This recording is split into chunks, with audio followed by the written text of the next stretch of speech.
எந்த ஒரு சுக துக்கத்தையும் அனுபவிக்கல. நீங்க எந்த ஒரு சுக துக்கத்தையும் நீங்க அனுபவிக்காம போன பிறவி நீங்க முடிச்சிருக்கீங்கன்னு சொல்லக்கூடிய அமைப்பு இங்க வரும்.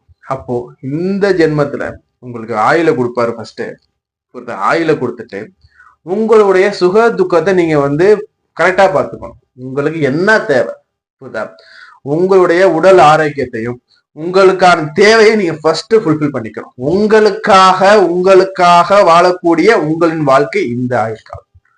அப்போ சனி நாள்ல இருக்க பிறந்த எல்லாருமே பாத்தீங்கன்னா, புரியுதா, நம்ம சொல்றது பாத்தீங்கன்னா சனி பகவான் தனிச்சிருக்கக்கூடிய பலன்கள். சனி பகவான் யாராச்சும் பாக்குறாங்க, இல்ல சனி யாரோட இணைஞ்சிருக்கானா இந்த பலன் முன்ன பின்ன மாறும். தனித்த சனி பகவான் 4ஆம் இடத்துல இருக்காரு. அவரோட பார்வை உங்களுக்கு 10ஆம் இடத்துல பதியுதுன்னா, புரியுதா இல்லையா, உங்களுக்கு இந்த பலன் உங்களுக்கு அக்குரேட்டா மேட்ச் ஆகுங்க. இது உங்கள் லக்னமாக இருக்குமேயானால் நீங்கள் உங்கள் வாழ்க்கையை வாழ பிறந்திருக்கிறீங்க.